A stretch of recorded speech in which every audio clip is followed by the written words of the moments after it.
Okay, guys, hello and welcome to everybody. This is our first episode of Healing the Inner Child Within. I have with us my father, Elder Joe Davis, and he's going to be here and we're going to be talking about some intimate sections of our lives. And this is going to be a short section today. We're just going to talk about a couple of things. And the first thing is going back to our first time having I don't want to say a discord, but our first time having some situation where he wasn't there, right, in the home. So, Daddy, we're going all the way back to where I was a cute little baby. Mm-hmm. and I often say, Daddy, I was born into brokenness because as early as I can remember, you and Mommy wasn't together. So I always say my foundation was broken. And so in the beginning, can you talk about a little bit about that? What happened and what was the major decision to make you guys, not be together? Not in detail, but just not be together and how y'all decided where the children were going to be. Well, there was no deciding. It was basically your mom decided that she didn't want to be there, so I wasn't trying to make her stay there. But you was all, by that time, I guess you might have been about 4 years old, maybe 5, 6 years old. So that was a decision that she made. And so when she made that decision, I wasn't trying to stop her from, a grown person making a decision. I see a lot of people fight and argue about that, but it wasn't for me to decide for her life, to pull her into something. But she didn't somehow consider how it was going to affect her, me, the children, the family, her family, and my family. That was what she wanted. So, irrespective of, I don't think that she was kind of in a malice mindset where she was gonna, I don't care what everybody feel. I don't think it was considered, and it was a thought. I think that she thought about it as people began to not to receive some of the things that was going on at the time. Mm-hmm.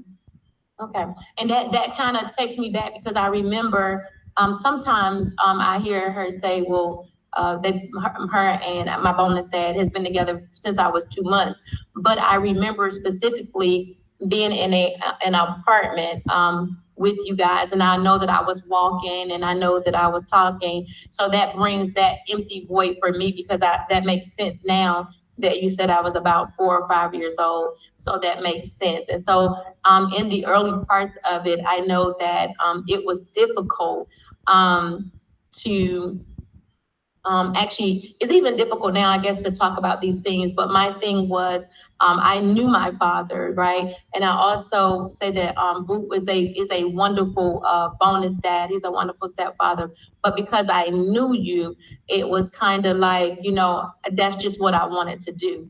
And I think early on in my life, I know that I used to come and visit, but I always felt angry about it.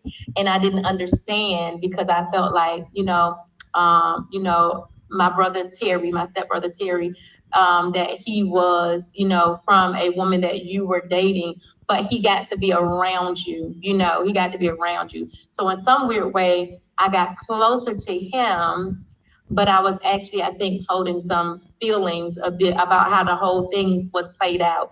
Because I remember coming over there and having those nice meals and things that you guys were cooking, and then having the education of that strong fatherhood. And I felt like he was getting it and I was lacking it. You know what I'm saying? So I had this stuff inside of me that I felt, but I was real close to Terry. So it was weird that I was close to him, but I still felt like I wanted that to be me. You understand what I'm saying?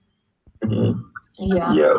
Well, when you think about, how things were then, it's kind of difficult because people, have a way of thinking about things in the moment, mm-hmm. and without considering the effects of it and who it's gonna bother. But the part of it, there's a part of it that I've learned in my walk because my father wasn't there, right. And since he wasn't there, it made me be there and be present. And because I couldn't be present, that separation affected me in a way that she didn't understand because I wanted to be present. You know, I was raised, this is gonna be our last one because I got to start the Bible study. I'm doing the Bible study tonight. No problem. And I'm a few minutes, I'm almost out of time here. But, I was, I was more mindful of what the children felt in these types of relationships, but it was because of my lack of it that made me mindful of it. Mhm. So that father figure, and still am to a lot of people that I meet, because of my lack, not because I had that. But when you don't have something, sometimes you kind of overcorrect in how you respond. But it's been a blessing to some of the people who also didn't have a father. Now, Terry's father wasn't there. Yeah. And so by him not being there, I did my approach to it because of my own experience and understanding how hurtful the children could be, what the children could be going through in the situation. Because children is like, oh, shut up and go sit down, but these are real people, so you got to deal with them like they're real people and be mindful of how they feel. So what I did was I put Terry's father picture in his room and remind him every day, that's your daddy. Yes. I'm gonna be here as long as things go. I'm gonna be here, but that I'm not your father, but I love you like a father, but nobody can replace your father.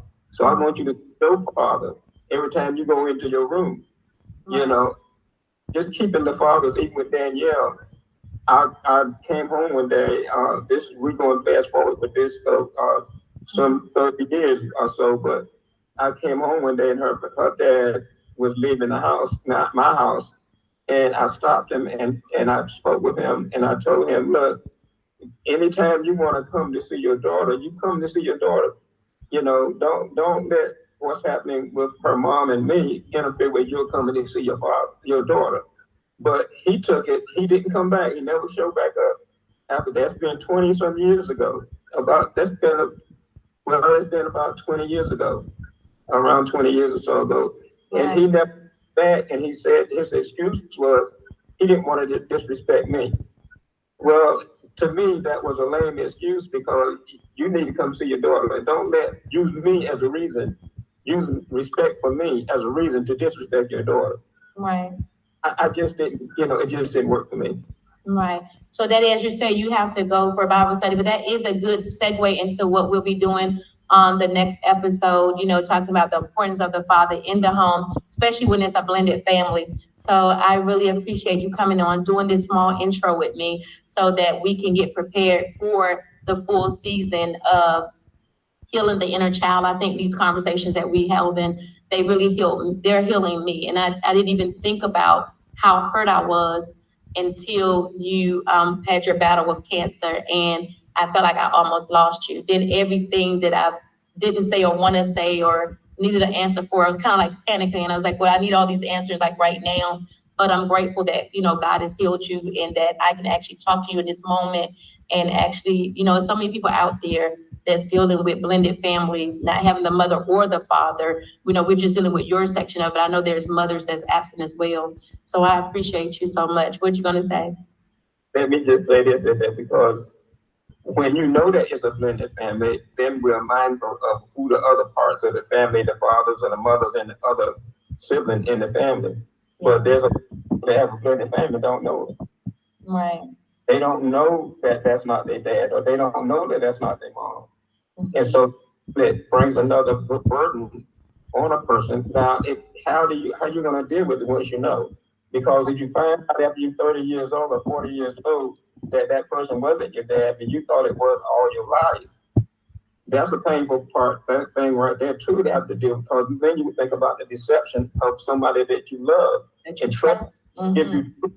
And they gave you 40 years or 30 some years of lives, that's a hurtful thing. So just kind of be honest. That's one of the things I wanted to be honest with the children about what was going on. And I try not to give them more than they can handle, but I think to be totally ignorant of the facts that was present before them. So the truth was the main thing in the measure that you can accept it or take it. And God do the same thing. He only give us the level of truth that we can handle. Jesus said that there's much I would love to tell you, but you're not able to handle it yet. And so we need to approach all aspects of our lives. You can't just go out and blab out and say a whole bunch of stuff to the people or they thinking you crazy or something going on with you, but you're just putting out a lot of stuff that's bothering you. So finding ways to measure what we pour out and whom we pouring it out to is the thing that wisdom will kind of guide us into. Oh, okay. Well, Daddy, again, thank you so much for being here, and then we'll do another recording soon. And so this will be our intro section into it. We are talking about healing the inner child. So if you guys are struggling in a situation where you're the child or whether you're the parent, feel free to reach out to either one of us. My dad has a channel on YouTube, and I will post it in the comments, guys, so that you can go on there, and it's a talking channel so that everybody can converse, because everybody has a part to play and everybody has something to say, and God talks to us all. So please make sure you look down in the channel. Make sure you subscribe. He's had some videos there, and we'll be having some new videos coming out. So make sure you guys subscribe to his channel. That's going to be connected in the bottom of this link. So again, you guys, we love you all, and we'll see you again on the second episode. So see you later. All right.